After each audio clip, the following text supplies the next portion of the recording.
Mu dai barkamu da sake saduwa a wani sabon bidiyon namu. Wannan lakabin bidiyon namu shine ka hanzarta ka je ka canja pen shop naka ya koma kan daga web zuwa web 20. Wannan insha Allah yau ne za a ci kasuwarsa. Duk wanda ya san ya mallaki pen shop to ya kamata ya kalli wannan bidiyon.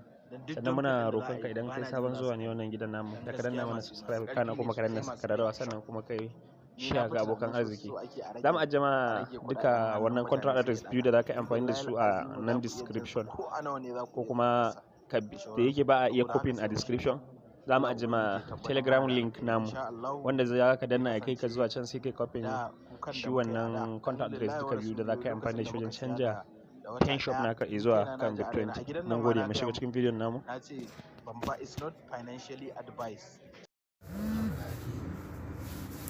Yawa, assalamu alaikum. A takaice ga ɗan short bidiyo yadda za ku canza pen shop ɗinku zuwa web 20 daga web blockchain. Yanzu misali idan ka zo cikin wallet ɗinka already bari in kwafo address ɗin na wanda suka bayar, wanda za ka tura address ɗin web ɗin naka. Yanzu misali already na shigo na yi kwafi na da cikin wallet ɗita ta ana cikin dokuwa ne a yi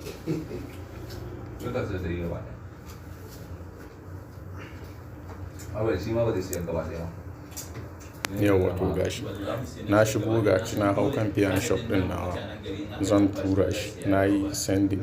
Wajen sending wannan gashi zan yi pasting din address din da suka bayar. Wannan shine address din da suka bayar, to sai ka sa adadin yadda kake so ka tura. Na shi nan na sa all sai kai continue. To idan ka yi continue a nan ƙasa gashi nan sun sa description, write an optional message.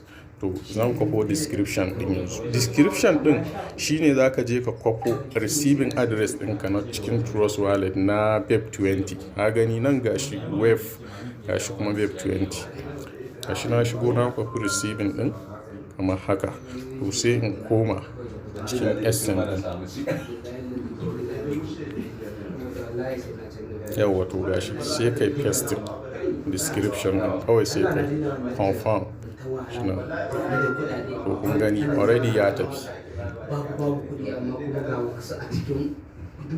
Shikenan, wannan shine a takaice dai dan bidiyon da za ka yi, ba wani wahala ne da shi ba kawai, amma ka sani sai kana da web shine charges din da suke yi ba suna yi ba 0.001 ne na network fee din, wanda kuma already suka mai da nasu Trust Wallet to su sani ba zai yi ba sai sun ɗauko shi daga Trust Wallet sun mai da shi cikin web exchange din tukunna. Yawwa, assalamu alaikum.